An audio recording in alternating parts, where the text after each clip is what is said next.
take what they can get before it's gone. Perhaps they're not always wise. They don't stop at telling people lies, but they got nobody they can trust. So they're doing what they think they must, just to get by. Folks, welcome inside the Paris Sea Palace, high above 3773 East Broadway. This is a live edition of the Jake Feinberg Show, coming on Power Talk. Please go to our website, powertalk.live. Download our free app to your smartphone so you can stream all of our live local programming, including Solomon on Blast, the Jim Parisi Show, and yours truly, the Jake Feinberg Show. And we can't thank you enough for making us part of your day today.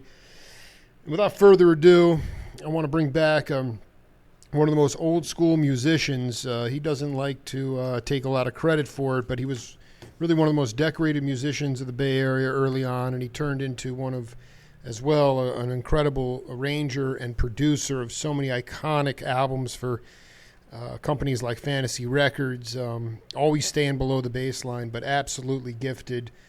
Ed Bogus, welcome back to the Jake Feinberg Show. How are you, brother? Thanks for all those kind words. You're welcome.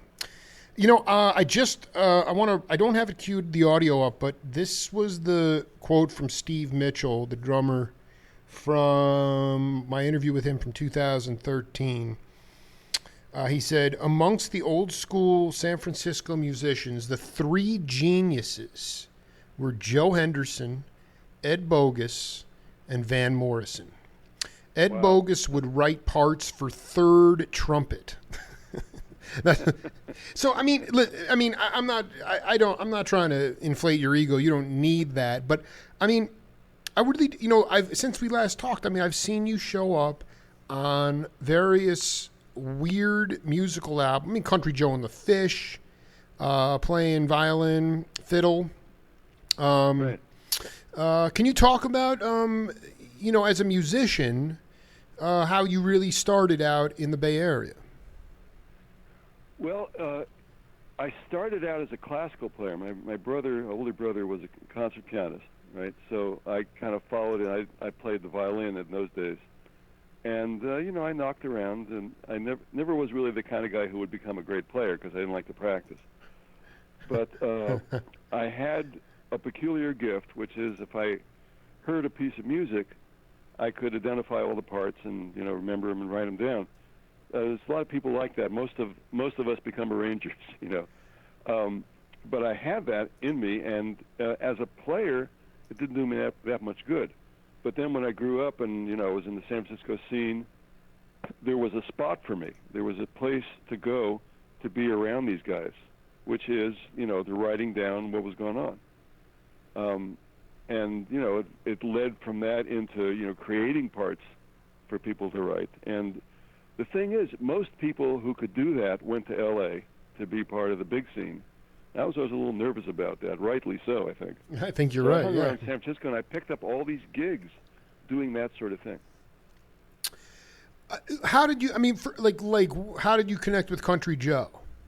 Okay, so Country Joe was doing very well at that time, and there was a thing in those days: if you wanted to copyright your music, you had to do what we call lead sheet, which is write. But in those days, you had to write it down.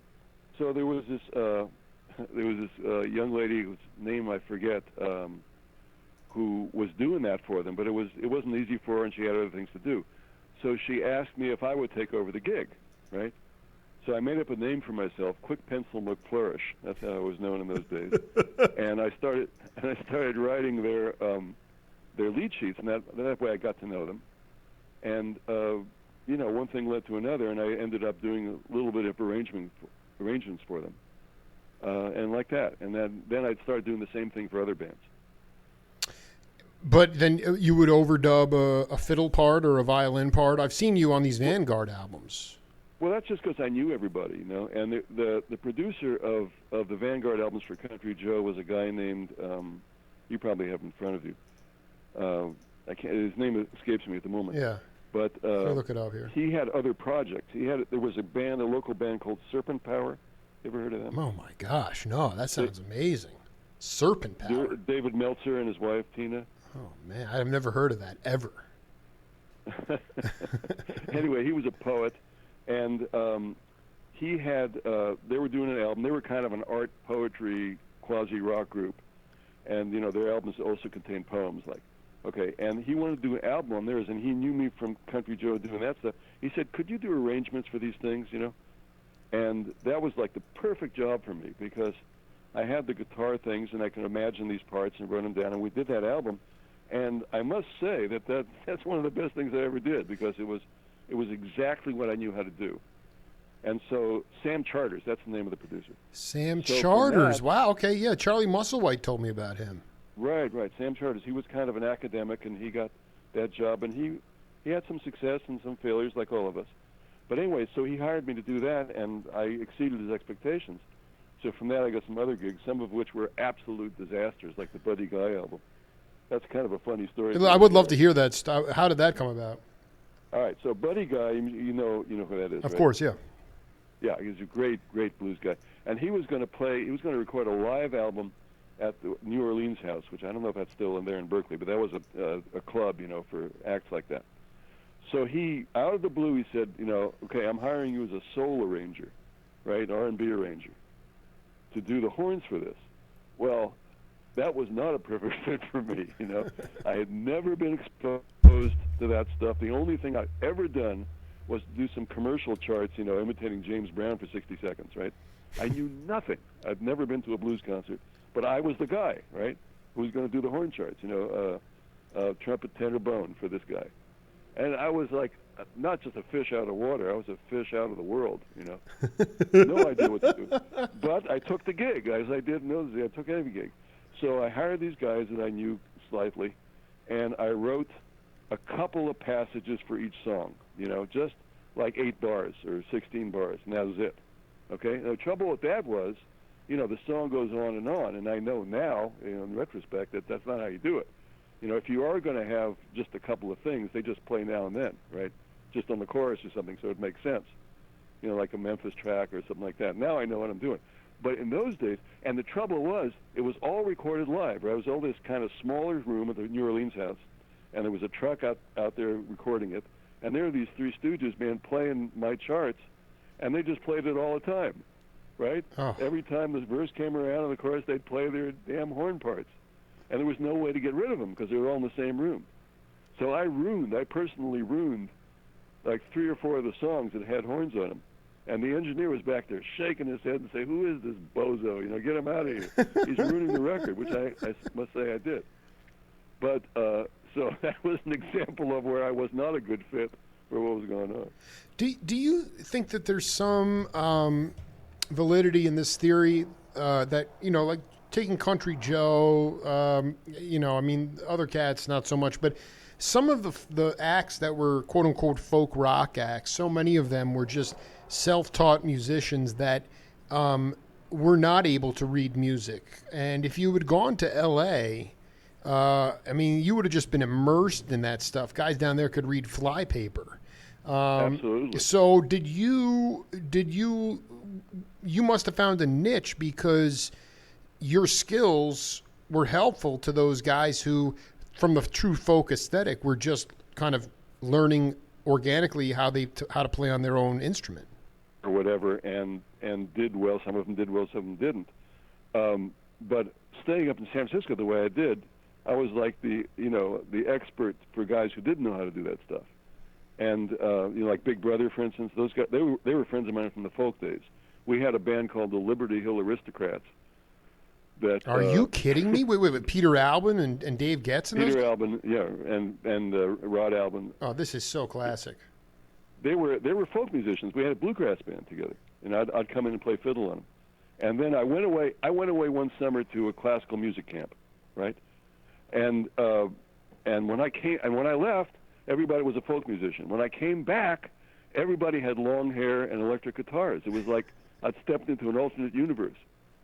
And they had started Big Brother, and they were like different people, man. So I mean, the world changed overnight. And they were big shots, because when they got Janis, they became superstars.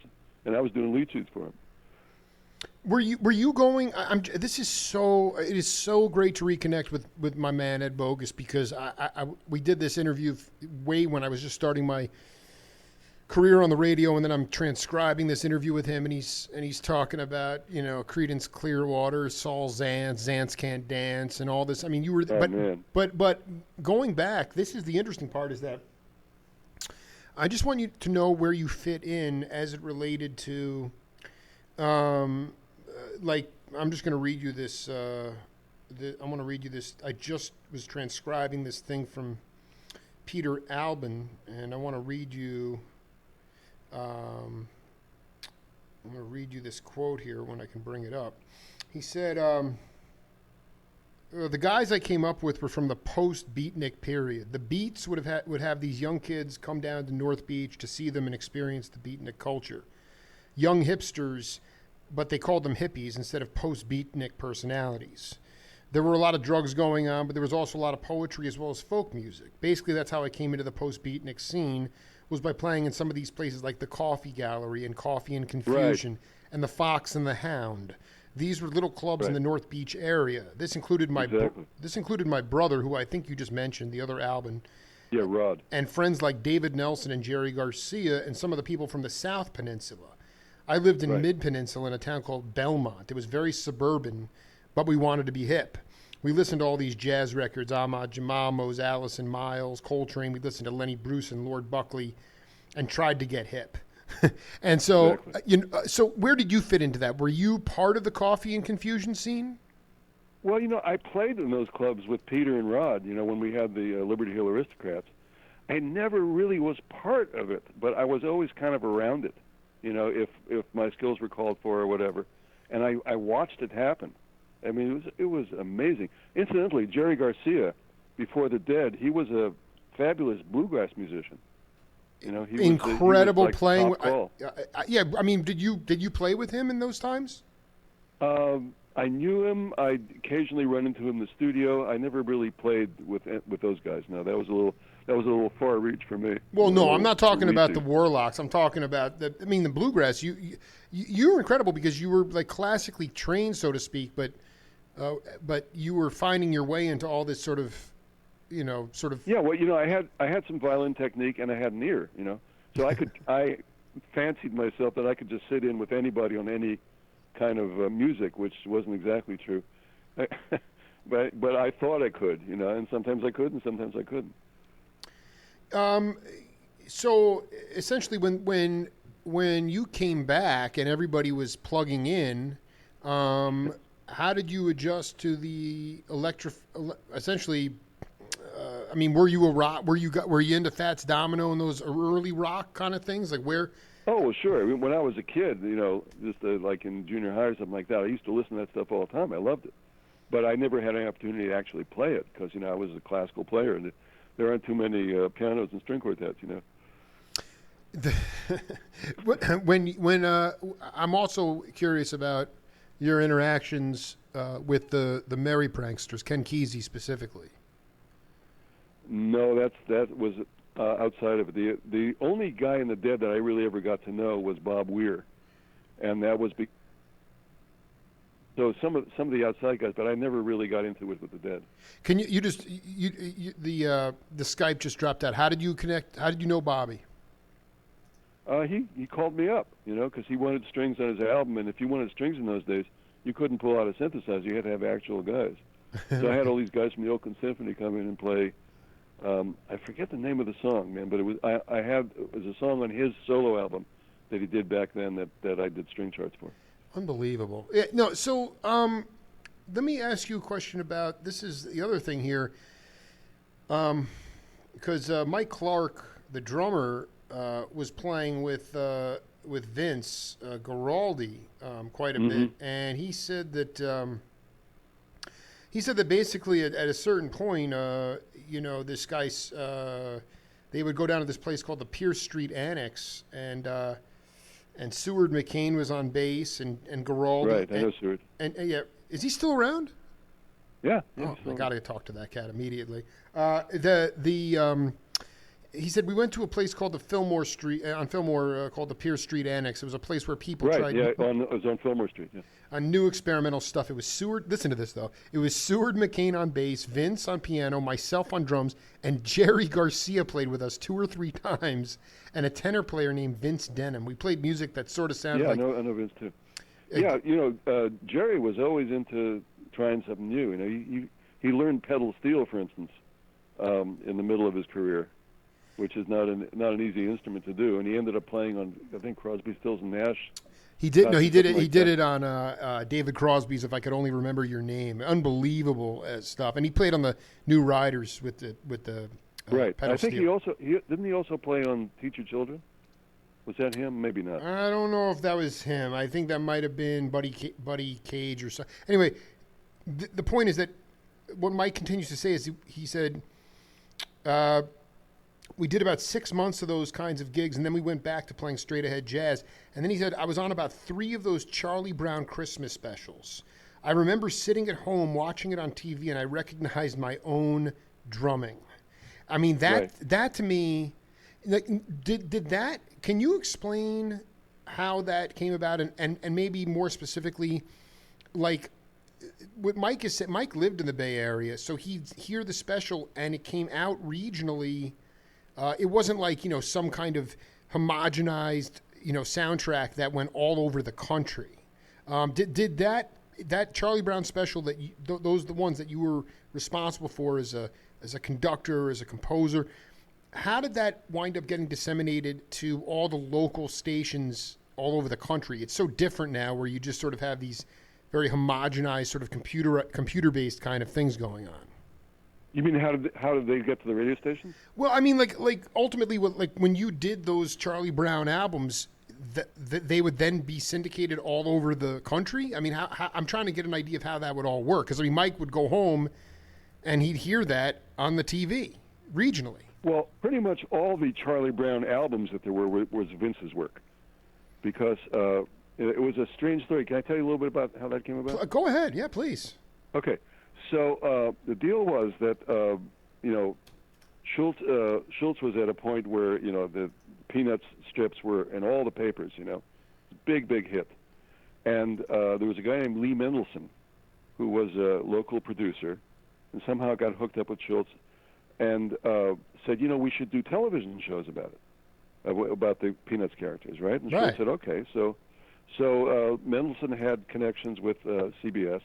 And all that, and he sold him on the idea. So now he had a contract to produce.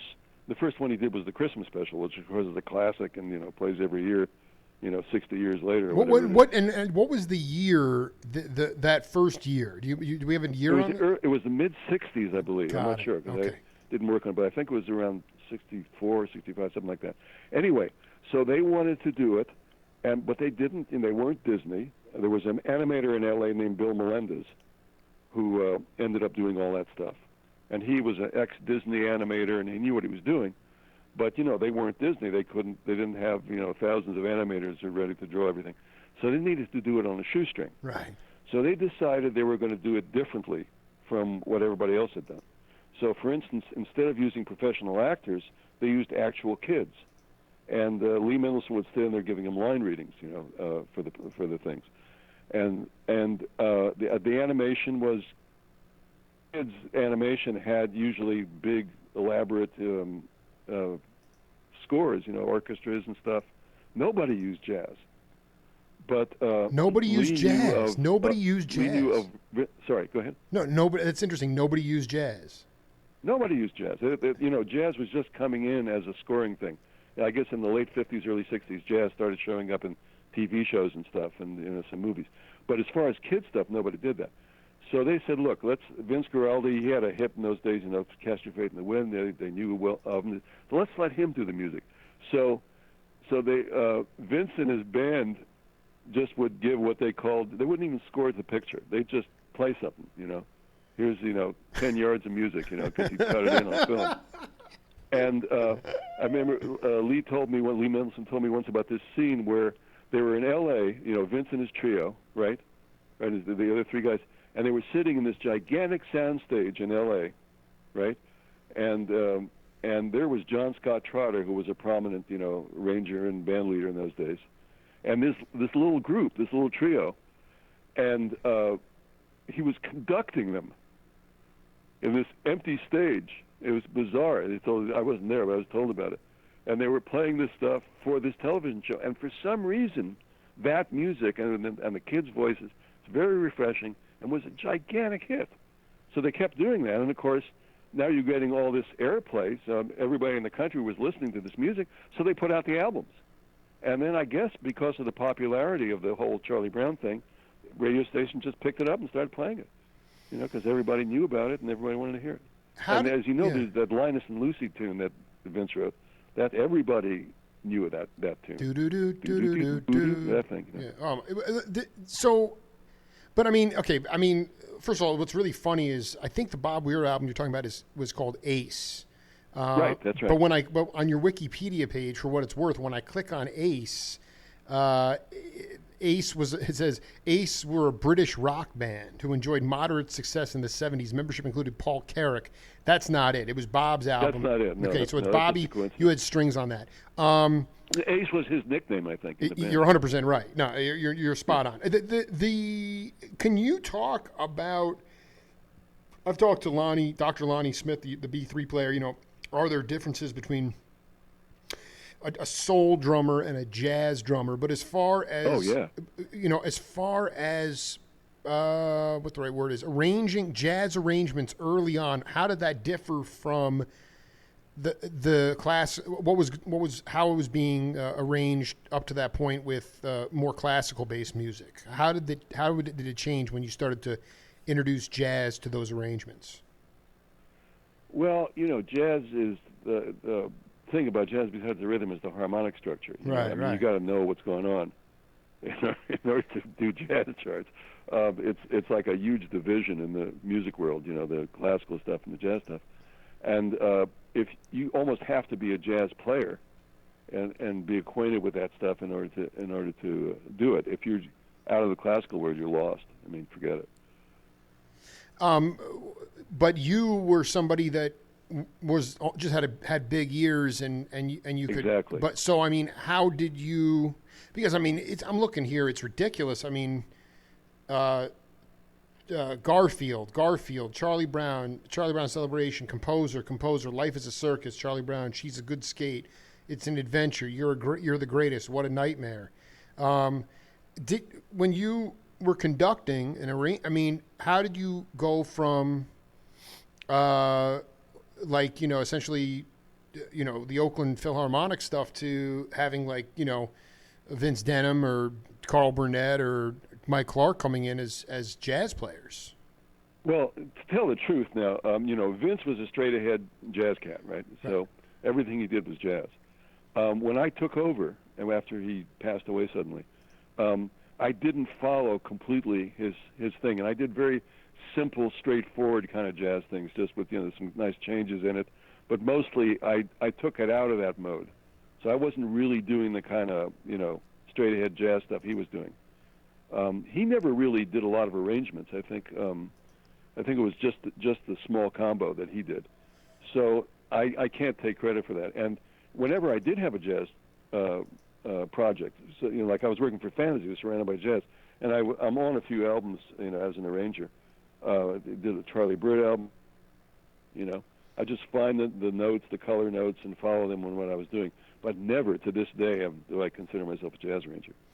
Well, no, we're talking to a stone genius here. He may not consider himself jazz. It's all music, by the way. Duke Ellington said that. And then the subjective part is it's either good or bad. Let's take a listen to a piece of music that has really been inspiring for me and was in Ed Bogus arrangements. All right, I got to tell you the story of that track.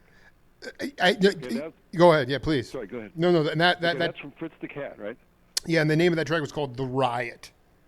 Right. Okay. So there was a scene in Fritz the Cat where these two pigs, actual pigs, who were cops, of course, in the R. Crumb story, and the cops wander into Harlem, and then this riot happens. So it's about a 3-minute sequence where all hell is breaking loose in Harlem. Okay, so hell up in Harlem. I love it, dude. So I was supposed to score that, right? So how do I do that? Well, so I go to L.A., and I don't know exactly how this happened, but the band that played that track is a smoking band. It was you probably know these names: Bernie Purdy on drums, Chuck Rainey on bass, oh my God, Cornell yeah, Dupree on guitar, oh yeah, and Merle Saunders on organ. And me, I was sitting there in the corner with a Moog synthesizer, right?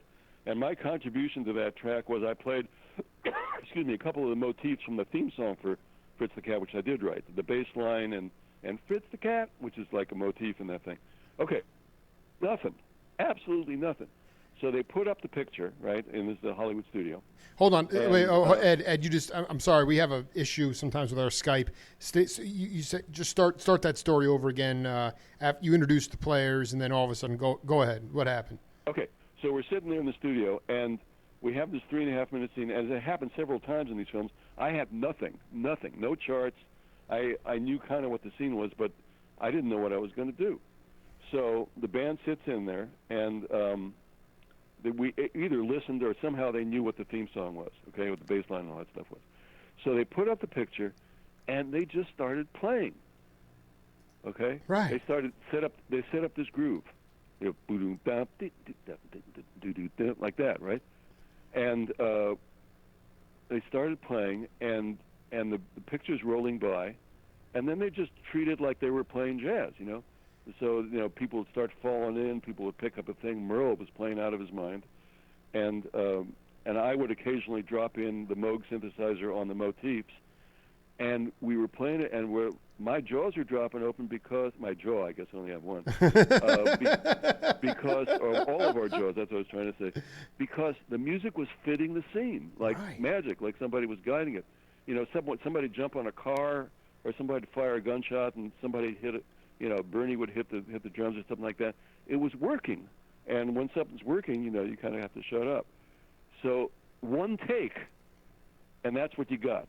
And I knew enough to end it at the right place. That was the other contribution I had, and it was done, man. We were done in like 10 minutes. But that was just on phenomenal. one. But there were you were done on that one scene, right? I mean, Well, no, that was the whole session was for that one scene.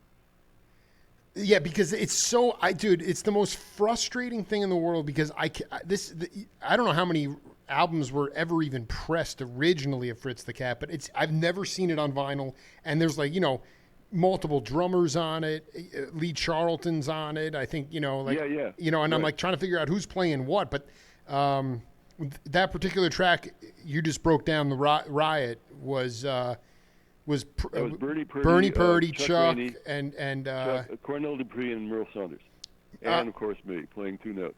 Oh my God, this is just so classic. I mean, that was the thing. Did you ever get a chance to meet Gene Page?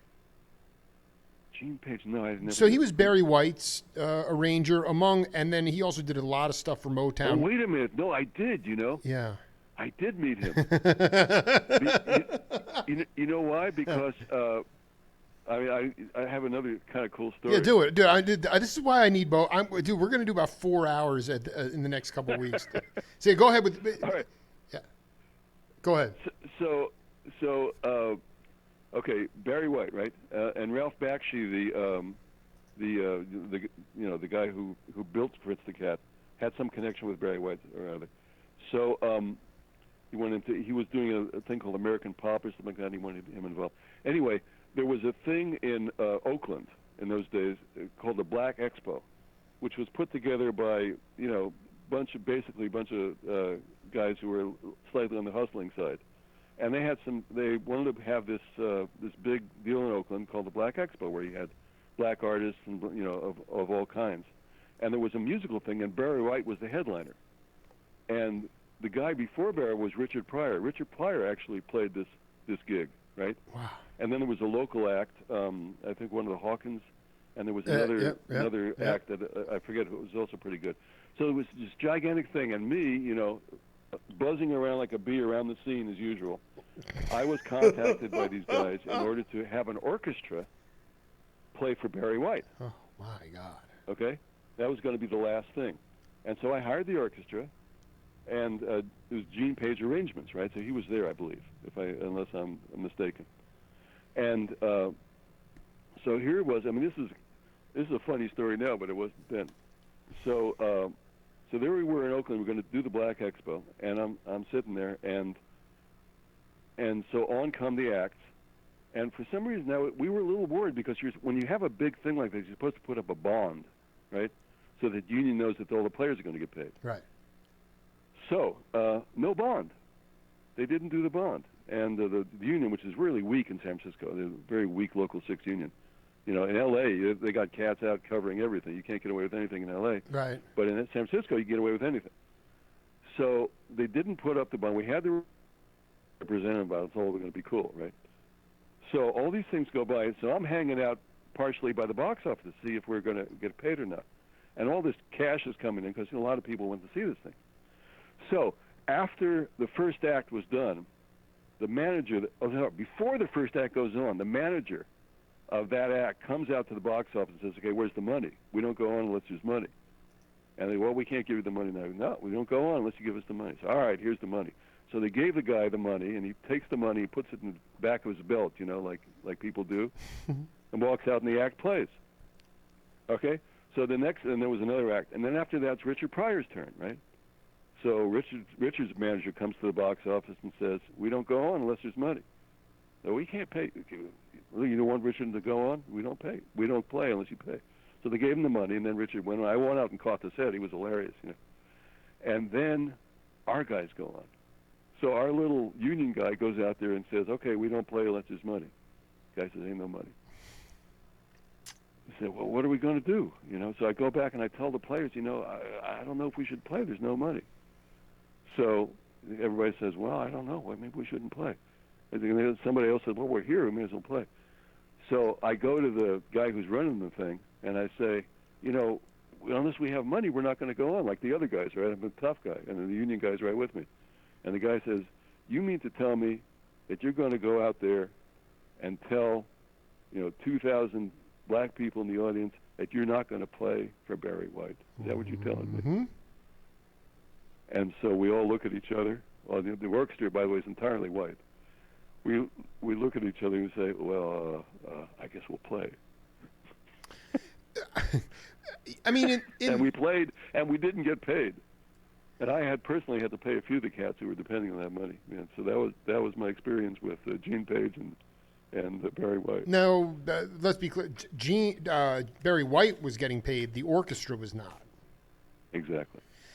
I would have had no problem. I mean, they might have thrown tomatoes at me or something. I would have just been like, listen, to be honest, we're not getting paid. Therefore, obviously, maybe I would have, won the battle and lost the war. But this is kind of why I brought up Gene Page, is because with David T. Walker, Ed Green, and Wilton Felder, that was the rhythm section for Barry White, and a lot of times they were there. Yeah, right. So they were there. So basically, yeah, it was his rhythm section. I just had the orchestra cat. When they would create, and this is more down in L.A. when they were cutting Barry White records, but Gene would go in with just chord charts, very basic chord charts, and then maybe kind of go to Ed and say, hey, just play like this kind of groove. But it was really not overly arranged or written out. And that's right. Can you talk a little bit about like how your style evolved working with cats who, like you said, I mean, listen, part of jazz, which is this improvisational feel, like when we listen to that Fritz the Cat thing, all of a sudden they're playing exactly to the scenes, the vibe of the scene. That's kind of just right. Can you talk about the evolution of your style? And like, I know you didn't do a ton of jazz, but did you do that kind of? Did you take a? Did you do kind of just basic chord charts for a lot of people, or were there certain? Sure. Can you talk about who you like with which cats did you just write minimalist stuff and let them sort of just let them get their own voice in? Well, whenever, I mean, I don't know that my memory is going to allow me to think of who it was, but whenever I had jazz guys there, that's what you did, because you didn't tell them how to play. They had a certain skill set. Right. They had a certain way of dealing with things, and you don't want to get in the middle of that. Can you give an example of something? I mean, I just would love to know. I mean, can you talk about when you knew it was just who was coming in and how you knew to stay out of the way, or what, or give them minimalist stuff? The changes are just, I mean, as you know, but jazz is mostly theme and variations, right? You've got a head chorus, and then you blow on it, right? That's the way jazz works. And so, like for instance, when I did Cal Jader's albums, which was my first jazz thing, and Cal was a really sweet guy, and he assumed I knew what I was doing, which was not a correct assumption. I produced 3 or 4 albums for Cal, and the band and those guys would come in, and they would they had their charts, and they would play variations. It was never the same twice. Cats, right? In those days it was Al Zalaika on piano, and I can't remember the name. Are you kidding me, dude? Dick Burke, John Hurd, all these guys. Dick Burke, John Hurd. That was his band, and I quickly learned that they're really composing it. They're really bringing their skills, and I was just sort of like a traffic manager. I'd tell them what the feel of the scene was, and maybe write a little chart, just a chord chart, and then they'd take it away, and then I'd do with it what I could afterwards, in terms of adding other instruments. But no, I was along for the ride. Were there other people, like you did a lot of work with Clover, which was oh yeah, boy, that was fun. That was Huey Lewis's original. He was in that band originally, right? Not originally, no. Actually, the original band was just John Chambodio on bass. Alex Call was rhythm guitar player. John McPhee, of course, was the main guy, and the guy named Mitch, I can't think of his last name, was the drummer. They were just a local Marin rock and roll band, and I was going to be their producer. I, who had never produced a rock and roll band in my life. We recorded that first album in Fantasy's little one-room studio. I was the engineer. Then we took it to a professional studio to try to save it. Well, and this was this in Oakland at the time? He was not in the band yet. Okay, so was this the one in Oakland, the Fantasy studio? Yes. Okay. Yes. So, but not the big studio, just a little hole-in-the-wall studio. So this is what I'm trying. So those guys. Okay, you can keep. Bogus is continuing to say I never did anything with jazz or anything with rock. I mean, who was saying, well, this guy Bogus knows what the heck he's doing? I mean, there's no way they just keep giving you these gigs unless they knew you had chops. Maybe it was unexplainable. Maybe it was a true nature thing. But I mean, with Clover, for instance, like, would you have? That's where your arranging skills would be. Instead of being a traffic guy, you'd be more was it more hands-on with the? Oh yeah. I even had a tune on that album, I think, because they had a track that I didn't like the words to. It turned into the Lizard Rock and Roll Band. Do you know that cut? I'm looking this Lizard Rock and Roll Band. Alex Call and Bogus. Unbelievable. Right. Yeah. Unbelievable. You should play that thing, man. Let me see if I can. Well, I had another really nice surprise in store, but let me see if I can dig this up. The one thing that I wanted to let's see here. All right, we're just going to go with this one first, and then we'll come back and play the other one. Okay, I got a new one here. All right.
boy, does that bring back some memories for you?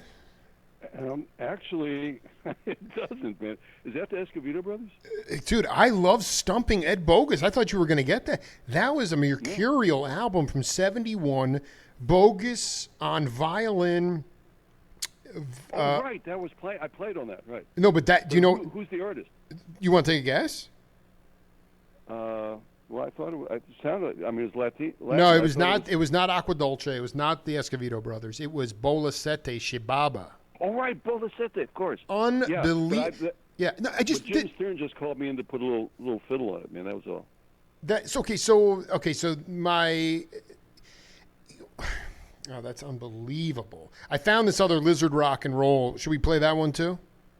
Yeah, play it a little bit, man. Yeah, let's check it out. I'm proud of that one. Yeah, Bogus on fire today. Here we go. So they didn't. Did you write the lyrics for that? I mean, what are they? I wrote the lyrics. Yeah.